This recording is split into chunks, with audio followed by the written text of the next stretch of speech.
세상에서 가장 많이 읽힌 책 중 하나죠. 바로 구약성서. 근데 혹시 이 책을 딱 펼쳤을 때, 이거 뭔가 한 권의 책이 아닌 것 같은데? 하는 느낌 받아보신 적 없으세요? 마치 여러 권의 책을 막 섞어 넣은 것 같달까요? 오늘 바로 그 이유를 한번 속 시원하게 파헤쳐 보겠습니다. 사실 구약성서를 읽다 보면요, 고개를 갸우뚱하게 되는 순간들이 꽤 많습니다.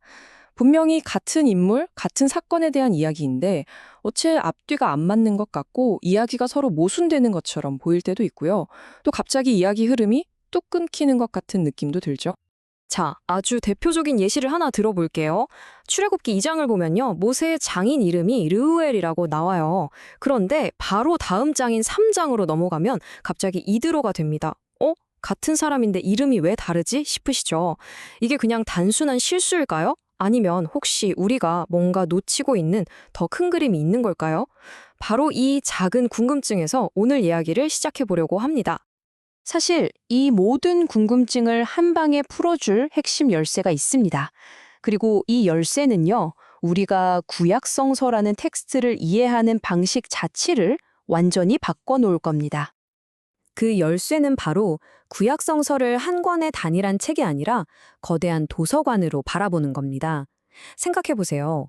거의 1000년이라는 어마어마한 시간 동안 이스라엘의 여러 공동체가 소중하게 간직해온 다양한 이야기, 율법, 시대를 한데 모아서 엮은 일종의 선집이라는 거죠.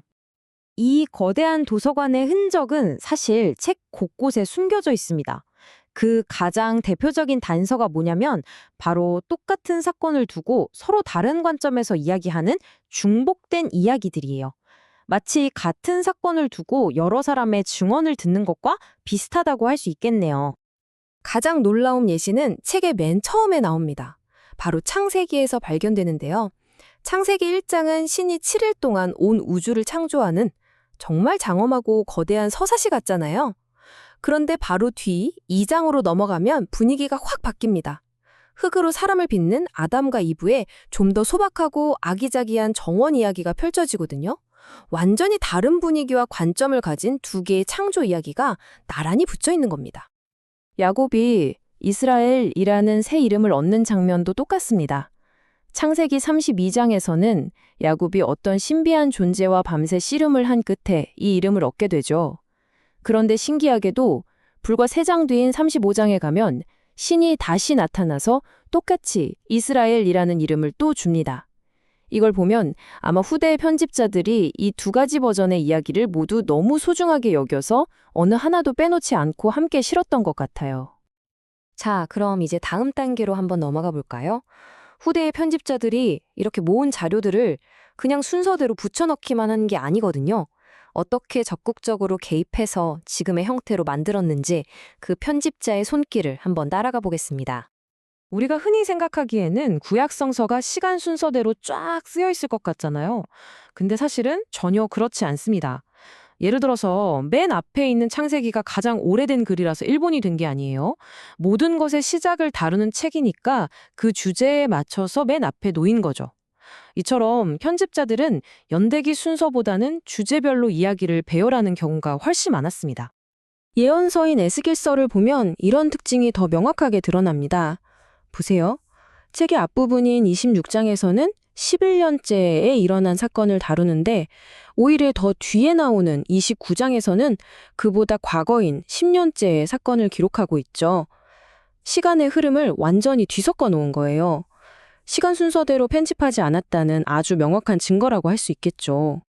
편집자들은 이야기 순서를 정하는 데서 그치지 않고 때로는 자기 시대의 관점에서 해설이나 설명을 덧붙이기도 했습니다. 이 때문에 원래 글을 썼던 저자는 도저히 알 수 없었을 법한 내용, 그러니까 일종의 시대착오적인 기록들이 발견되곤 하는 거죠. 뭐랄까, 사극 드라마에 갑자기 스마트폰이 등장하는 것과 비슷하다고 할까요? 출애굽기에 나오는 이 구절을 한번 보시죠. 이스라엘 백성이 광야에서 만나라는 신비한 음식을 처음 먹게 된 바로 그 직후에 나오는 내용입니다.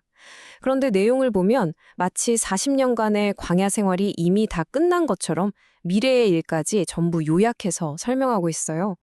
그럼 여기서 당연히 이런 질문이 생기죠. 아니, 사건이 이제 막 시작됐는데 글쓴이가 어떻게 앞으로 40년 동안 일어날 일을 미리 다 알고 있었을까요? 가장 합리적인 설명은 이거겠죠. 이 문장은 40년이라는 세월이 모두 흐른 뒤에 후대의 어떤 편집자가 전체 역사를 정리하면서 덧붙인 해설이라는 겁니다. 이런 예는 또 있습니다.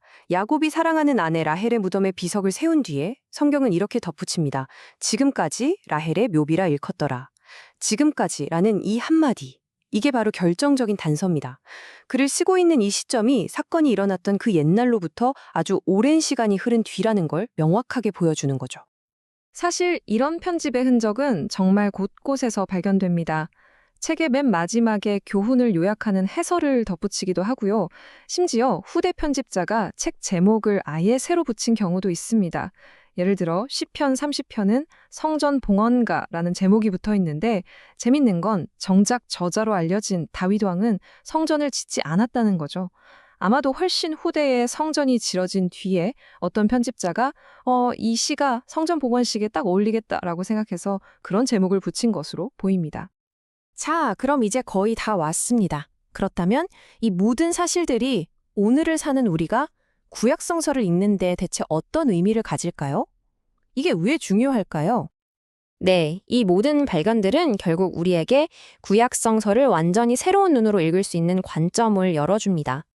가장 큰 변화는 바로 이거예요.